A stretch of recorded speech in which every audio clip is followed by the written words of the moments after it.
Thank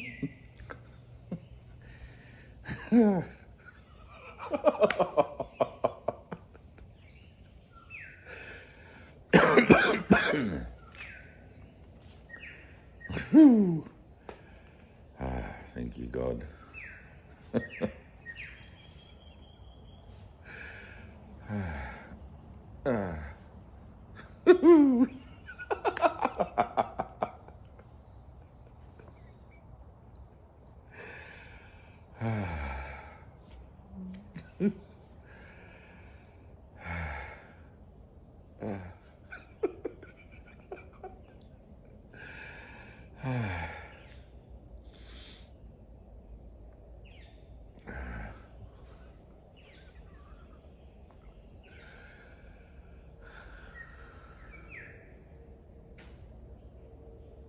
Not my words, but thy words through me.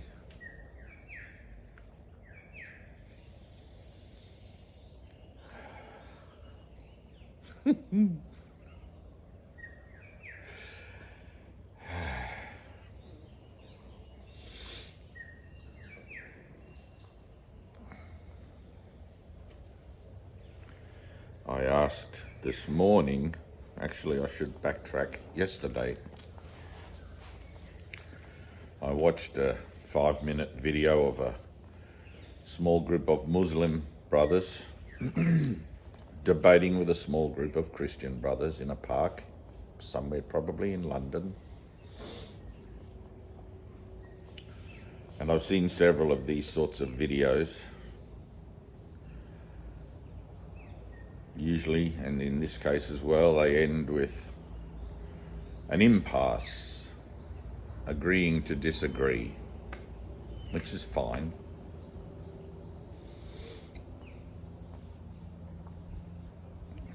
But there's no need to agree to disagree. I put up a post on my Facebook page this morning, and I would like to try and elaborate on it in this video. And I will try to include Islam, Christianity, Hinduism, maybe even Buddhism, Judaism, all of the different paths of religion in the world, all which claim to lead to God.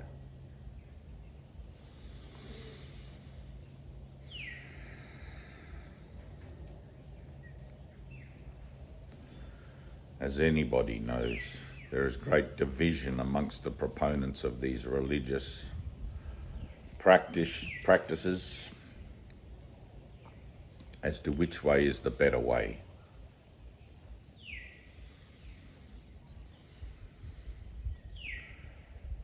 And I can tell you, having been in the Godhead, having been in eternity, having been formless, having been face to face with the divine creator, I in he in me,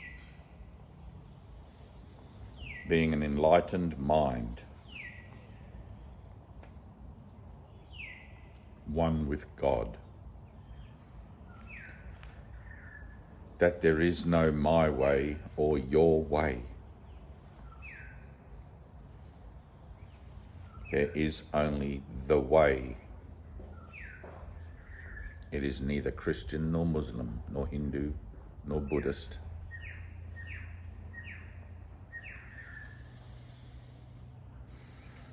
It has no religion. The best that any religion can do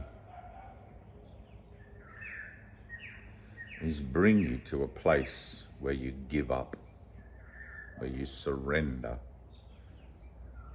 where those words that you have spoken for many years that you are looking for God come to the place where you can speak them no longer, because you cannot go on without God. That is where your true devotion starts, at the place of surrender. when you are willing to begin on terms that are not your own.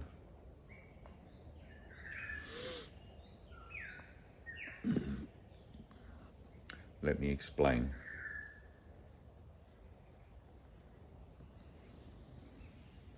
In Islam,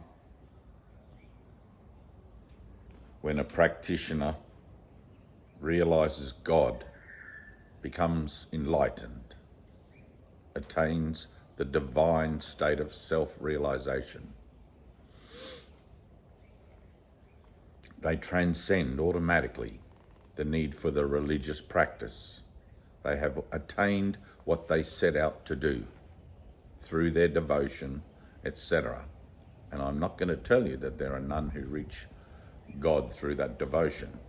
There may be. In Hinduism, when one attains self-realization, they go beyond the need for the devotion and the discipline that they have been employing in order to reach it. In both of those cases, in Islam and Hinduism,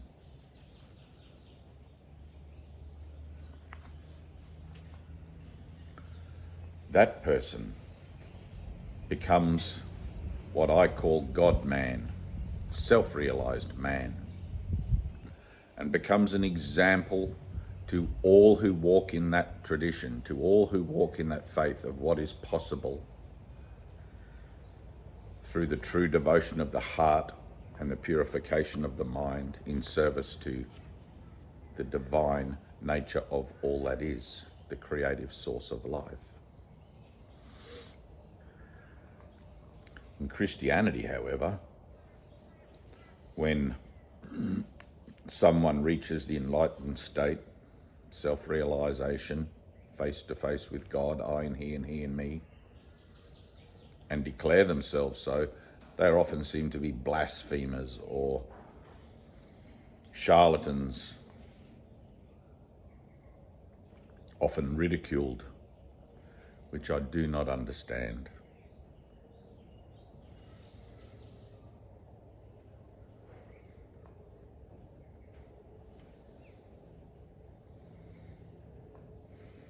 In Buddhism, when you reach the enlightened state, one with all that is, the creative source of life, you are called the Buddha. And as with Hinduism and Islam, you are looked upon as one who has achieved the most you can achieve in the journey of the soul in this world.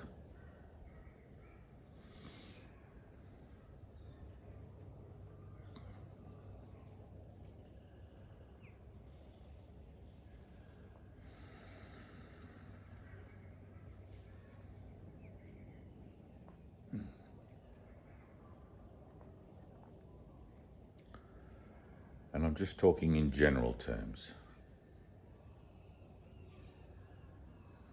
I'm sure there will be those who disagree with my words, and so be it. I'm not here to debate anyone or to argue a point.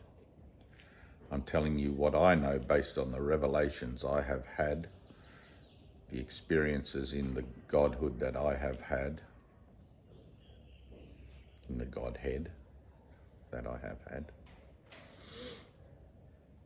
which have now been several since that first illumination in 1997, which was the main one, union with God.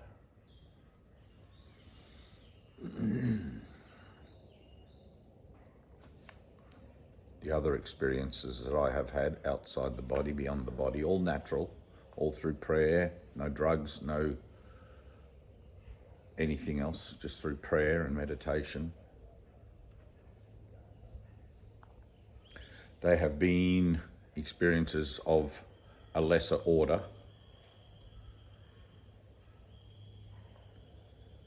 a lesser celestial order, with other creations of the divine, with other elements of divine creation. It's very, very difficult to find words to talk about these things, and In some regards, there are no words at all.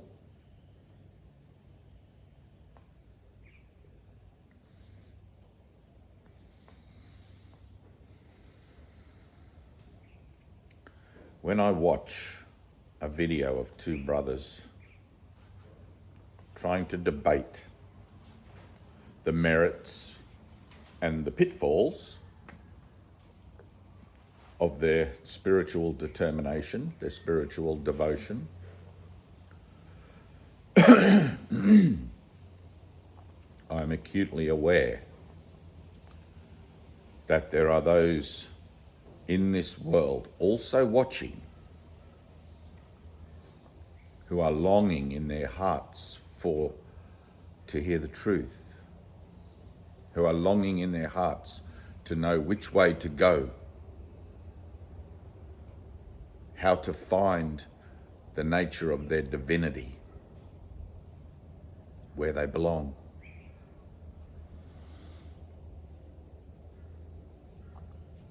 And when they see such things,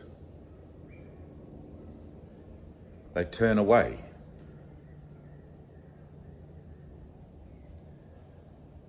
Because if the representatives of the great religions of the world cannot come to an accord, cannot understand that for all their much talking, they are talking about the same thing, what hope is there for the wayfarer or the new soul to this world for them to understand?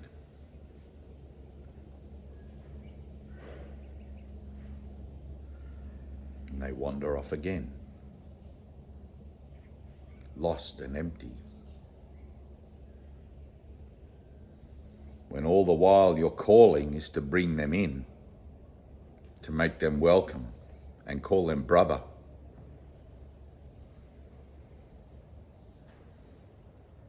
Whether Hindu or Christian or Muslim or Jew, it is to call all men your brother. And not to judge against those who yet have their arrogances, who yet have their ignorances and their delights for worldly pleasures, not to judge against them, but to be the example of something beyond them, to be the example of something that is divine. Because the time will come where all those novelties and arrogances wear off. The world is a place where each man will bump his head against his pains and his troubles again and again, until he stops to question it, until he stops to question the nature of the world and the ways of the world. And then when he does that, where will he look? To a video on YouTube where two people cannot agree on the nature of God?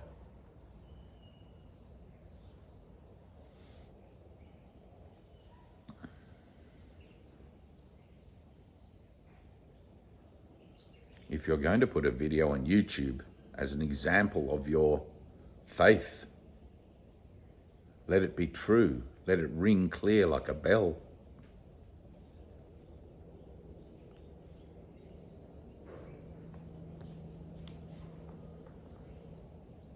Do not squabble.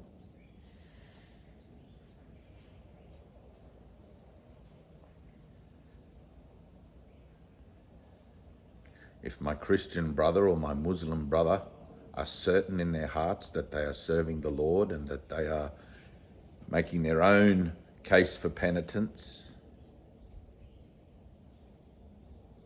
performing their own repentance, serving at the altar of truth within themselves, in their hearts, that's all that matters.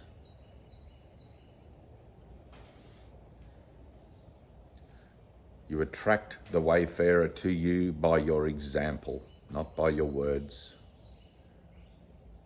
Let your deeds be seen before men. that you might be known to represent God.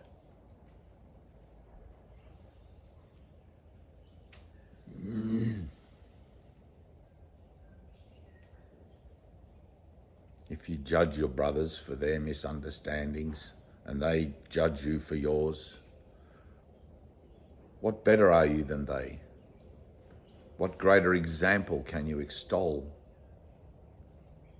The world needs you. The world needs you.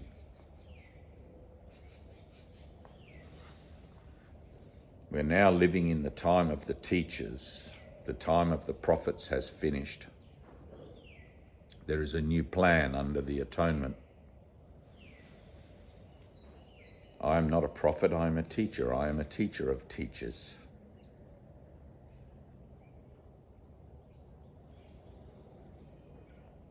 I was called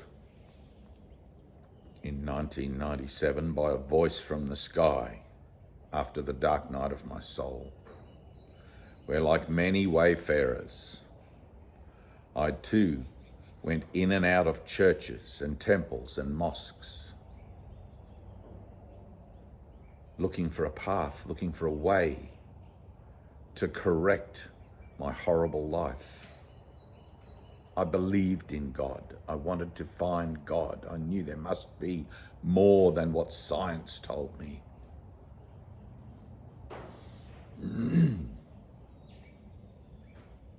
I read all the scriptures and all the books.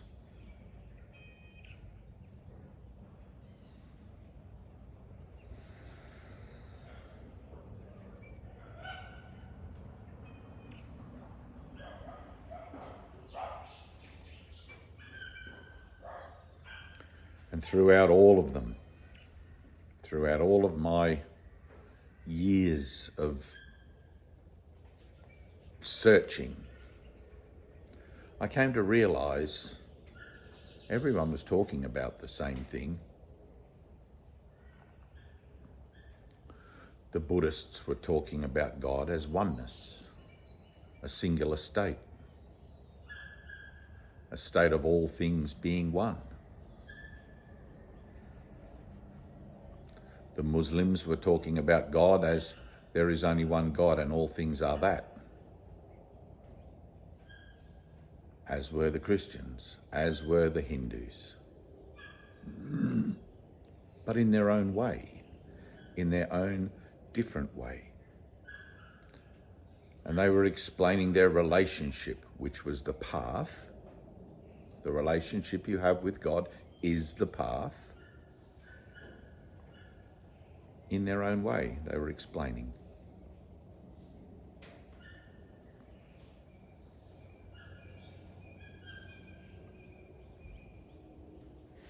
Imagine two mountain climbers climbing Mount Everest. One from the Indian side of the mountain and one from the Chinese side, I think. China borders on Mount Everest on the other side. I may be wrong. Or Nepal, if it is still part of China.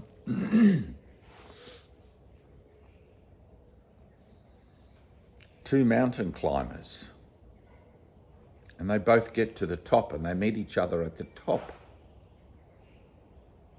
Getting to the top is what matters, because they can represent that they did it to others. They can represent that they did it. They represent the accomplishment and the possibility of it as done. They don't need to do it again. They don't need to learn how to climb, and they definitely do not stand on the top and debate the merits of which way is better or quicker or easier or more accurate. They're both on the top. What are you going to talk about? What is there to say?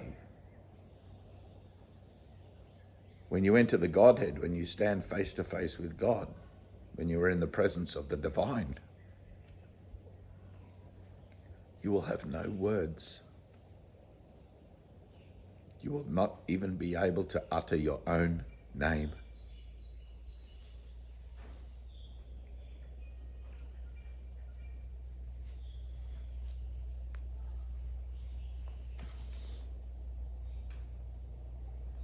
when those mountain climbers returned down the mountain, one to India and one to Nepal, China, and the crowds gather around them in astonishment of their achievement, demanding to know what was at the top. Tell us about the view. Each of them will say the same thing.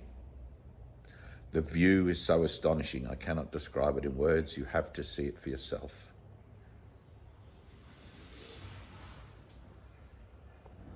And when the crowds asked them, how did you get up there?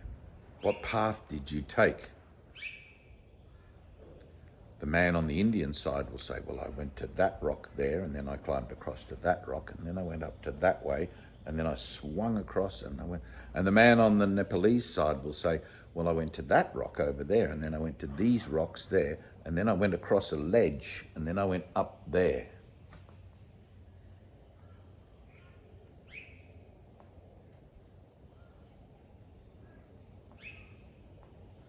Years down the track, people who were at those talks about climbing the mountains might bump into each other, those from the Nepalese side and those from the Indian side.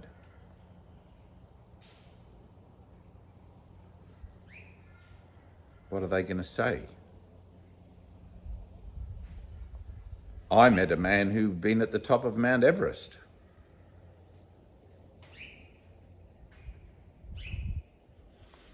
He told me to go to that rock there and then that rock there. And the other people will say, no, you have to go to these rocks on that side and then go up there. That's what he said.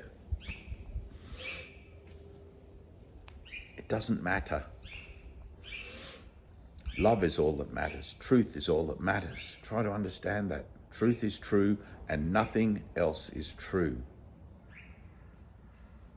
If you do not know the truth, it is better to keep your mouth closed and your heart and mind open. I would not wish for anyone to undergo the dark night of the soul as I did.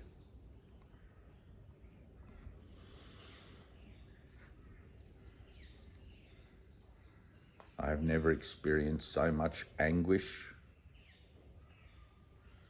pain, longing, emptiness, devastation.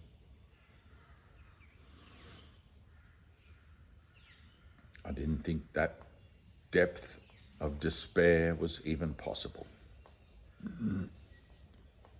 The longing to know my Creator.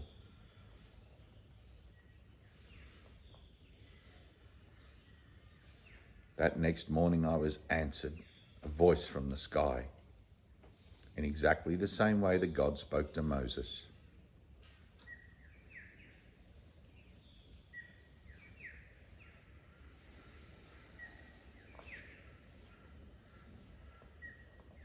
And 3 days later, following the directions of that voice,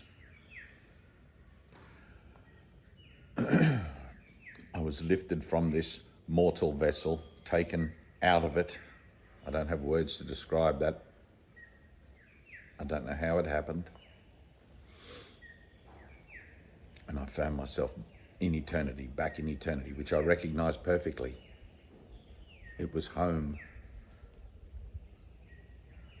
It was our home. I was back in our home. And you were there.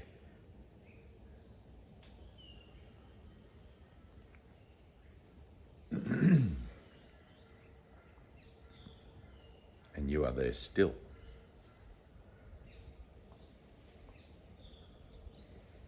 Simply dreaming. You are here on the earth, looking for something that you already are. Trying to discover something that you never lost.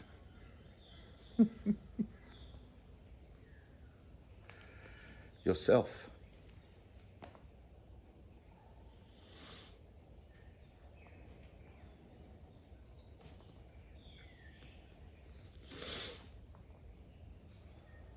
God will send to you those that you can help. God is not limited by your ideas about what is or isn't possible. Not in any way.